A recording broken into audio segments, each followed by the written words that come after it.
Mathematics की आज की ऑनलाइन क्लास में आप सभी का स्वागत है। देखिए, आज हम जो टॉपिक स्टडी करेंगे वो है इनइक्वालिटी का। ये टॉपिक आपका एनडीए के एग्ज़ाम में, सीयूईटी के एग्ज़ाम में, सीबीएसई बोर्ड के जो आप एग्जामिनेशन देते हैं उसमें पहले 20 क्वेश्चन जो आपके ऑब्जेक्टिव आते हैं वहाँ पे सभी जगह ये टॉपिक समान रूप से काम आता है। टीजीटी पीईटी के आपके एग्जामिनेशन है उसमें भी ये टॉपिक काफ़ी क्वेश्चन इसके पूछे जाते हैं। तो देखिए, यहाँ पे हम क्वेश्चंस को आपको दो तरीके से सिखाएंगे। नंबर एक, ट्रेडिशनल मेथड क्या है, और नंबर दो, उसका स्मार्ट सॉल्यूशन या फिर शॉर्टकट सॉल्यूशन उसका किस प्रकार लिखा जाएगा, इसको हम समझाने का प्रयास करेंगे। पहला क्वेश्चन देखिए, इसमें आपको 2 की power sine square x plus 2 की पावर कोस स्क्वायर एक्स, ये आपको एक एक्सप्रेशन आपको दिया गया है जिसमें कि एक्सपोनेंशियल और आपकी ट्रिग्नोमेट्रिक दोनों चीज़ें इन्वॉल्व हैं। अब इसकी आपसे मिनिमम और मैक्सिमम वैल्यू पूछी गई है।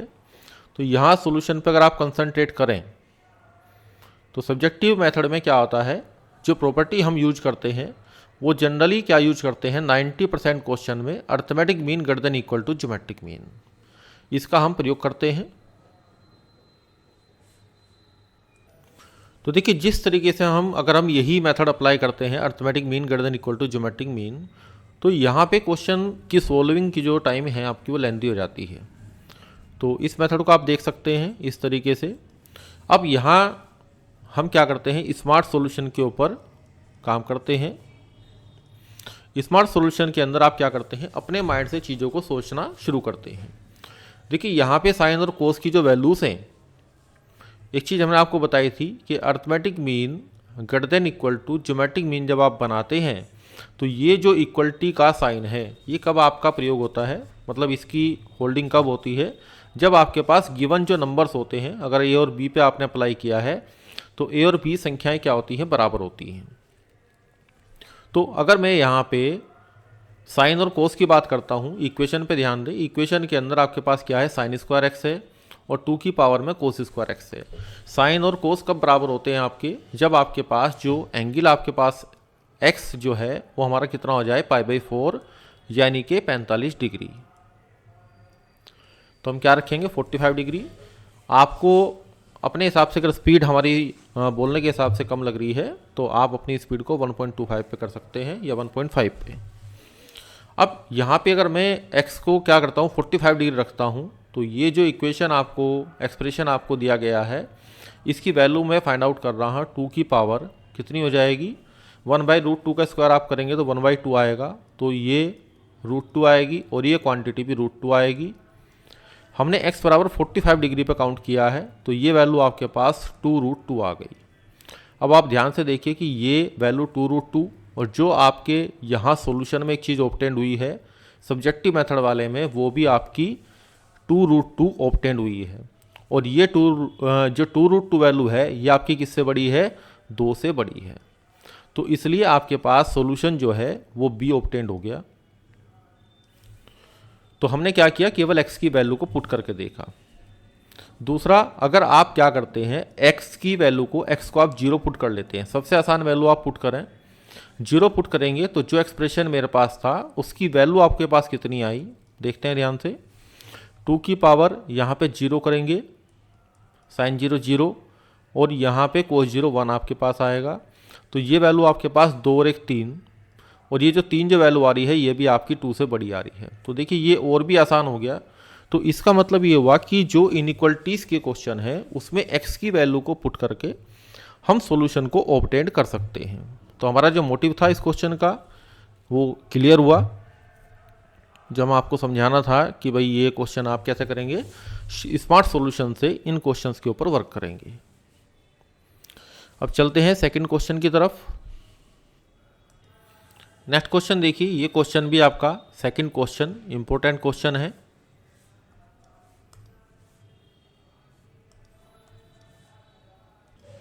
देखिए, क्वेश्चन में आपको क्या कहा गया है, क्वेश्चन में आपको लिस्ट पैरामीटर पूछा गया है किसका, साइक्लिक क्वाड्रिलेटरल का। अब देखिए, साइक्लिक क्वाड्रिलेटरल क्या होता है कि हम एक सर्किल के अंदर, ये हमने सर्किल बनाया और इस सर्किल के अंदर कोई हम क्या बनाते हैं, क्वाड्रिलेटरल बनाते हैं किसी भी प्रकार का। तो इसमें ये क्या कह रहा है कि list parameter of a cyclic quadrilateral of the given area. Area आपको क्या है, गिवन है। एरिया आपको दिया गया है। ट्रेडिशनल मेथड आपके सामने है।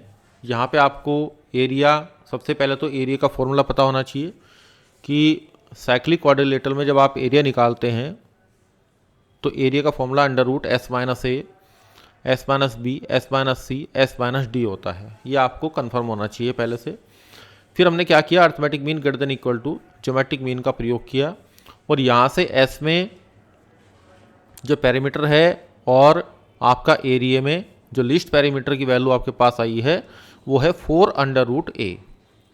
अब देखिए यहाँ पे हम एक चीज़ सोचने का प्रयास करते हैं कि जब आप सर्किल के अंदर जब क्वाड्रिलेटरल बनाते हैं तो जो स्क्वायर आपके पास बनेगा तो वहाँ पे क्या होगा, आपकी जो साइड्स हैं वो साइड आपके पास बराबर हो जाएंगी।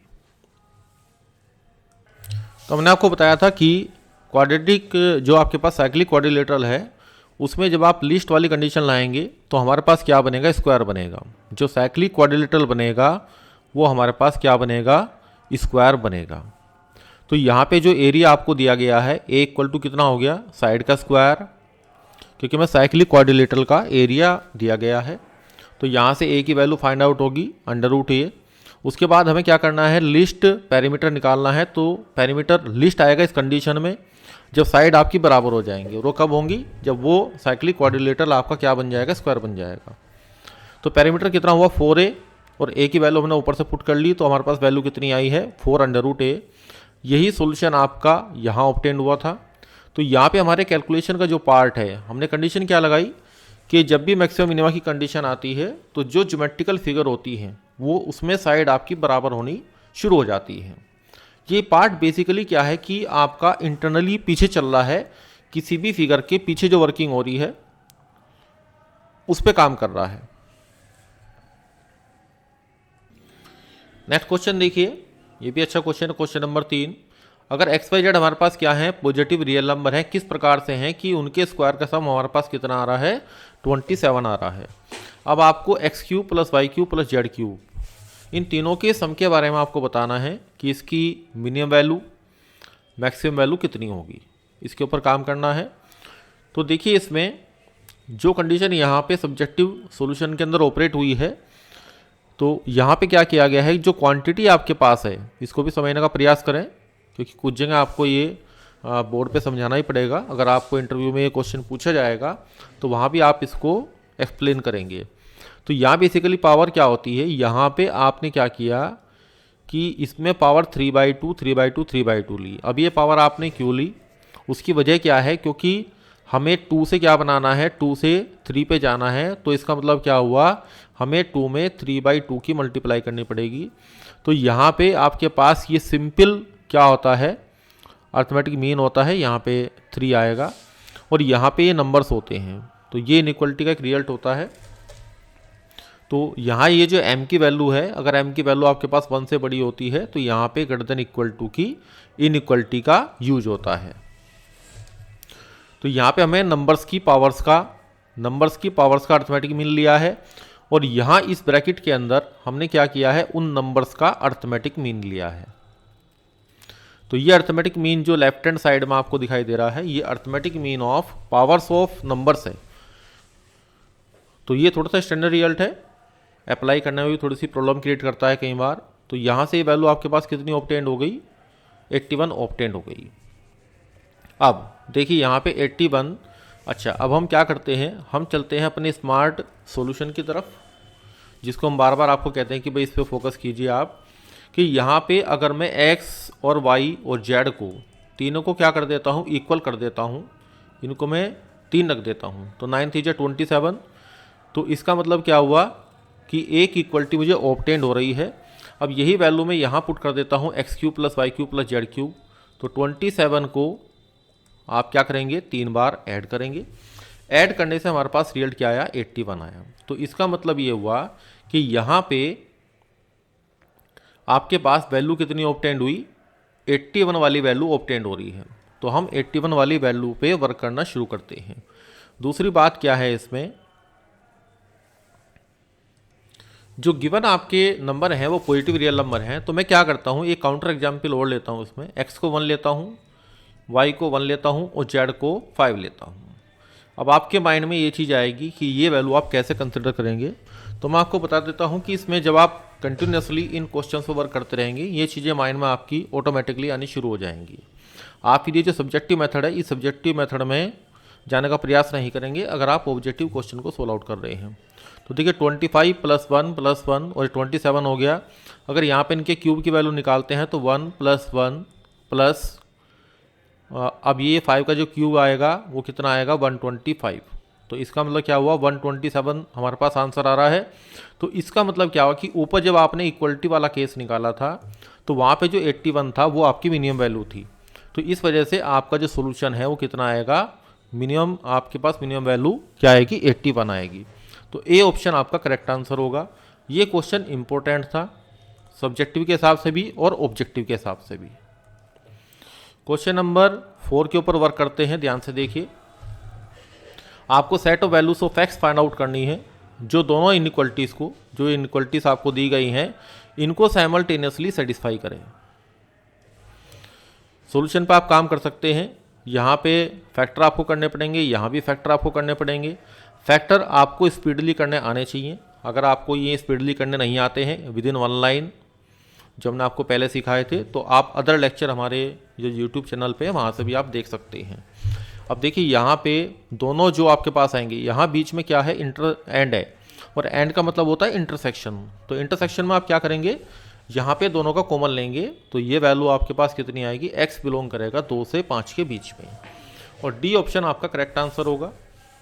अब दूसरे तरीके से काम करते हैं जो कि किताब के अंदर नहीं लिखा हुआ है, उसको हम क्या बोलते हैं, स्मार्ट सॉल्यूशन। स्मार्ट सॉल्यूशन का मतलब है कि आपने मेहनत कम करी है लेकिन आपका आउटपुट ज़्यादा है, इसलिए हम इसको स्मार्ट सॉल्यूशन बोलते हैं। अब देखिए ये जितने भी ए और सी, इन दोनों के अंदर जो आपके पास इंटरवल हैं उसमें 0 इंक्लूड है। तो x बराबर 0 हम देख लेते हैं कि इस इक्वेशन को सेटिस्फाई कर रहा है नहीं कर रहा है। इसको तो सेटिस्फाई कर रहा है लेकिन इसको सेटिस्फाई नहीं कर रहा, तो इसका मतलब आपके पास ए नहीं आंसर आएगा, सी भी आंसर नहीं आएगा। तो अगर पूरा क्वेश्चन भी हमने हल नहीं किया तो एक वैल्यू रखने से आपने 2 ऑप्शन को क्या किया, कैंसिल आउट किया। ये सब चीज़ें आपको सीखनी है, हमने भी बाय प्रैक्टिकली सीखी हैं, आप भी सीख सकते हैं, थोड़ी सी मेहनत करनी पड़ेगी। कोई भी आपकी क्वेरी है तो ये नंबर आपको ऊपर दिया गया है, इस पर आप क्या कर सकते हैं, 4 PM के बाद आप अपनी कोई भी क्वेरी है तो उसको पूछ सकते हैं। अब देखिए बी और डी जो आपका ऑप्शन है इस पे आपको वर्क करना है। यहाँ पे 2 से 5 के बीच में है, तो आप क्या कीजिए, एक्स को 6 रख के देख लीजिए। अगर 6 इसको सेटिस्फाई करेगा तो ठीक है। अब देखिए यहाँ पे 6 इसको सेटिस्फाई, पहले वाली इक्वेशन में जब आप 6 रखेंगे तो 6 6 जा 36 और माइनस करेंगे 6 3 जा 18, तो ये वैल्यू पॉजिटिव आएगी, जबकि हमें वैल्यू क्या दी हुई है, <0 दी हुई है। तो इसका मतलब क्या हुआ कि ये ऑप्शन आपका, क्योंकि हमें 5 और 8 के बीच में ही डिफरेंस क्रिएट करना था, तो यहाँ पे 5 से आगे मैंने x की वैल्यू क्या रख ली, 6 रख ली है। तो इससे क्या हुआ, हमारा ऑप्शन डी क्लैरिफाई हुआ। तो इसका मतलब क्या हुआ, अगर आपको कोई इंटरवल सर्च आउट करना है किसी क्वेश्चन के अंदर तो हम क्या कर सकते हैं, हम उसको x की वैल्यू पुट करके इजी मेथड से भी कर सकते हैं। नेक्स्ट क्वेश्चन देखिए, ये भी काफ़ी अच्छा क्वेश्चन है अपने आप में। अगर x हमारा बिलोंग कर रहा है 0 से 90 के बीच में, तो आपको मिनिमम वैल्यू फाइंड आउट करनी है। आपको क्या करना है, मिनिमम वैल्यू को फाइंड आउट करना है। ये एक्सप्रेशन आपको दिया गया है। सब्जेक्टिव मेथड में arithmetic mean greater than equal to geometric mean, हमने आपको बताया था कि जितने भी इनइक्वलिटी के क्वेश्चन आपके 12th लेवल तक आते हैं वहाँ पे 95% क्वेश्चन के अंदर arithmetic mean greater than equal to geometric mean को यूज करना पड़ता है। अब हम क्या करते हैं, ये मेथड आप लगा सकते हैं। हमने आपको बताया था जब टर्म्स इक्वल होती हैं तो अर्थमेटिक मीन इक्वल हो जाता है किसके, ज्योमेट्रिक मीन के। तो यहाँ पे 2 टर्म आपको दिखाई दे रही है, ठीक है। दोनों टर्म बराबर कब आएंगी, जब आपके पास साइन एक्स बराबर किसके हो जाएगा, कोस एक्स की। तो यही वैल्यू हम क्या करते हैं, यहाँ पे पुट कर देते हैं। यहाँ पे आप एंगल भी पुट कर सकते हैं, x इक्वल टू 45 डिग्री भी आप पुट कर सकते हैं, या आप सीधे साइन एक्स बराबर कोस एक्स रख दें। ऐसा करने से यहाँ पे क्या आएगा, कोस स्क्वायर एक्स आएगा, और यहाँ पे आपके पास कितना आएगा, साइन स्क्वायर एक्स, और इसकी वैल्यू आपके पास क्या होगी, 1 होगी। तो यहाँ से जो आपके पास वैल्यू 1 आ रही है ये ऑब्टेन हो गई, तो इसलिए 1/2 मिनिमम वैल्यू की बात कर रहा है, तो 1/2 1/3 खत्म हो गया, और 1 जो वैल्यू मेरे पास है वो मुझे ऑब्टेन हो गई है। अब हमने यहाँ पे एक सवाल आपके माइंड में आएगा कि x को मैंने 0 पुट क्यों नहीं किया। देखिए 0 को पुट करते तो यहाँ जो गिवन कंडीशन है, गिवन एक्सप्रेशन है, उसके अपोन में 0 जनरेट हो जाता, इसलिए मैंने यहाँ पे 0 को पुट नहीं किया। हमारा मेथड, हमारा जो सोल्यूशन है वो इसी बात से फाइंड आउट हो गया कि हमने जो गिवन नंबर्स हैं उन नंबर्स को ही क्या किया, बराबर कर दिया है। तो ये क्वेश्चन आपका इजी मेथड से सोल्व आउट हुआ, क्योंकि ट्रेडिशनल मेथड के अंदर आपके पास यहाँ पे sin 2x आएगा और फिर आपको इसकी वैल्यू पुट करनी पड़ेगी। दूसरा, ऑब्जेक्टिव एग्जामिनेशन में आपके पास इतना स्पेस नहीं होता कि आप इतने स्पेस में क्वेश्चन को सोल्व आउट करें। तो ये आपका 5th नंबर का क्वेश्चन था। इस तरह की लगातार क्वेश्चंस की प्रैक्टिस आप करते रहें, हमारे साथ जुड़े रहें, और अगर आपने चैनल को सब्सक्राइब नहीं किया है तो सब्सक्राइब कर सकते हैं। अगर आपको लेक्चर अच्छा लगा, आपको लगा कि कुछ मेथड्स आपको यूनिक मिले हैं, कुछ अच्छी टेक्निक्स आपको सिखाई गई हैं, तो आप इस पे लाइक या अनलाइक कर सकते हैं। अगर कहीं आप अनलाइक करेंगे तो वहाँ भी हमारे अंदर एक कंडीशन होती है कि हम चीज़ों के अंदर इम्प्रूवमेंट लाएँ। तो आज का लेक्चर यहीं पे समाप्त करते हैं। Thank you very much.